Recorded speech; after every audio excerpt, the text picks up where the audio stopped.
سلام أملاح نعختكم يكون وزابير سنايو سناي كأجبر لما أنتي إلت بتعمي استفلت إلتيا بتعمي يتحب السزلقو مهنياتو لما أنت إلت مرعني قولي سلازخونة أقاطعمي أبت مرعى بستفلالي مهنياتكو عليك أركن جن إجزابير سنايمو نبحكي كبرن مسجانان نؤيخون سلازي እግዚአብሔር ሰናይ ጌሩለይ እሞ አመስግኑለይ አነ እውን የመስግኑ ለኹ እግዚአብሔር ሰናይ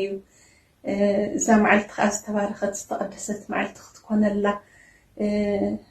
ብሽም ኢየሱስ ክርስቶስ ናብ ጎይታ ይጽሊ አሜን ከምኡ እውን ካብ መዝሙር ዳዊት 118 ጥቕሲ 24 ከንብቤ እታ እግዚአብሔር ዝገበራ መዓልቲ እዚኣ እያ በአአ ንተሐጎስን ባህ ይበለናን አሜን እግዚአብሔር በሐቂ ባህ ይሉኒ ደስ ይሉኒ እግዚአብሔር የመስግነካለሁ ስለ ሁሉ ነገር ወላኳ መስአተ ዘይወዓልኩ ግና ዛ መዓልቲ እዚኣ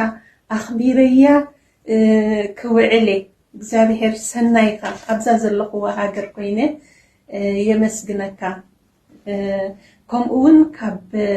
ቀዳማይ መልእኽቲ ጳውሎስ ናብ ሰብ ቆሮንቶስ ካብ ምዕራፍ 13 ጥቕሲ 7-8 ከዓ ኸንብቤ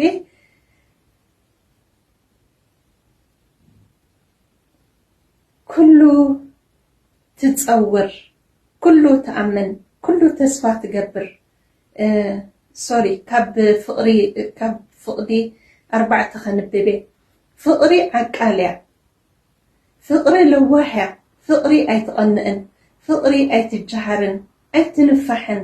ኣይተስተሓፍርን ናታ ኣይትደልን ኣይትምረርን ኣይትቕየምን እያ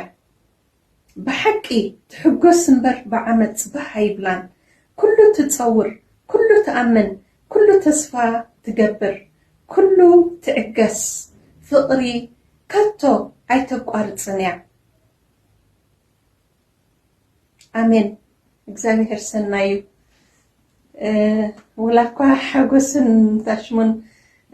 ተተፈራረቐኒ ግን ናይ ክሕጎሴ ወላ ምስኣ ኣይውዓል እግዚአብሔር ሰናዩ